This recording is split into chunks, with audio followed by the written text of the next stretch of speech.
प्रभु श्री राम की नगरी अयोध्या में 22 जनवरी को प्रधानमंत्री नरेंद्र मोदी रामलला की प्रतिमा की प्राण प्रतिष्ठा करेंगे। इसकी तैयारियां जोरों पर है।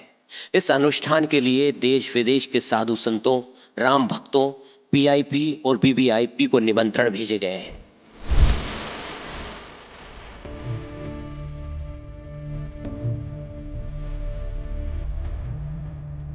किसी भी मूर्ति की प्राण प्रतिष्ठा बेहद खास अनुष्ठान होती है। इसकी प्रक्रिया लंबी होती है, इसलिए सबके मन में ऐसे सवाल उठ रहे हैं कि आखिर प्राण प्रतिष्ठा क्या होती है। तो आइए आपको बताते हैं प्रतिमा की प्राण प्रतिष्ठा की संपूर्ण प्रक्रिया और फल प्राप्ति। क्या है प्रतिमा की प्राण प्रतिष्ठा? सनातन परंपरा के अनुसार मंदिर या घर पर प्रतिमा स्थापना के समय प्रतिमा रूप को सजीव करने की विधि को प्राण प्रतिष्ठा कहा जाता है।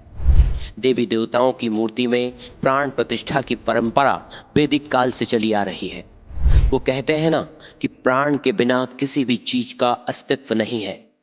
दूसरे अर्थों में इसे ऐसा समझा जा सकता है कि मनुष्य शरीर का अस्तित्व भी तभी है जब तक कि उसमें प्राण है। पेड़ पौधे भी तब तक हरे भरे नजर आते हैं जब तक उनमें प्राण होते हैं। ये भी मान्यता है कि अगर किसी मूर्ति की प्राण प्रतिष्ठा नहीं हुई है तो उसका अस्तित्व नहीं है। यानी जब पूरे विधि विधान से प्रतिमा की स्थापना होगी तो ही प्रतिमा के दर्शन और पूजन करने वाले भक्त को उसका लाभ प्राप्त होगा। यही वजह है कि मंदिरों में मूर्ति की प्राण प्रतिष्ठा का विशेष अनुष्ठान होता है।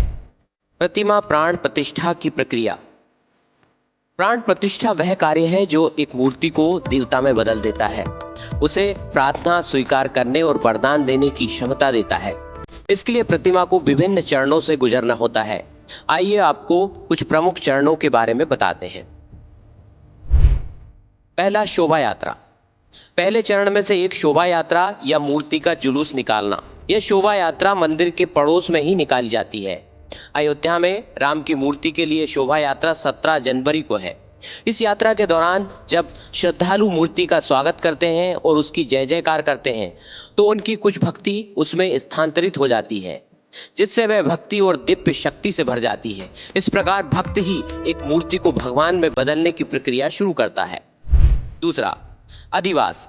प्राण प्रतिष्ठा के लिए मूर्ति तैयार करने के लिए कई अधिवास आयोजित किए जाते हैं, जिसमें मूर्ति को विभिन्न सामग्रियों में डुबोया जाता है। एक रात के लिए मूर्ति को पानी में रखा जाता है, जिसे जलाधिवास कहा जाता है। फिर इसे अनाज में डुबोया जाता है, जिसे धान्याधिवास कहा जाता है। जब कोई मूर्ति बनाई जाती है तो उस पर शिल्पकार के औजारों से कई तरह की चोटें आती है। अधिवास ऐसी सभी चोटों को ठीक करने के लिए है। यदि मूर्ति में कोई दोष या पत्थर की गुणवत्ता अच्छी नहीं है तो इसका पता तब चलेगा जब इसे विभिन्न सामग्रियों में डुबोया जाएगा। तीसरा अनुष्ठान। इसके बाद मूर्ति को अनुष्ठानिक स्नान कराया जाता है और समारोह में पैमाने के आधार पर विभिन्न सामग्रियों से उसका अभिषेक किया जाता है। इस संस्कार में 108 विभिन्न प्रकार की सामग्रियां शामिल हो सकती हैं, जैसे पंचामृत, विभिन्न सुगंधित फूलों और पत्तियों के सार वाला पानी, गाय के सींगों पर डाला गया पानी और गन्ने का रस। सबसे महत्वपूर्ण समारोह देवता की आंखें खोलने का होता है। आंखों का खुलना। अधिवास और अनुष्ठानिक स्नान कराने के बाद मूर्ति को जगाने का समय आता है। कई मंत्रों का जाप किया जाता है। फिर अंतिम चरण आता है, मूर्ति की आंखों के खोलने का। इस समारोह में सोने की सुई से देवता की आंखों के चारों ओर काजल लगाया जाता है। यह प्रक्रिया पीछे से की जाती है, क्योंकि ऐसा माना जाता है कि यदि कोई भगवान की आंखें खुलते ही उसमें देख ले, आंखों में बहुत अधिक चमक जा सकती है। एक बार जब काजल लग जाता है और देवता की आंखें खुल जाती है तो मूर्ति में जीवन आ जाता है।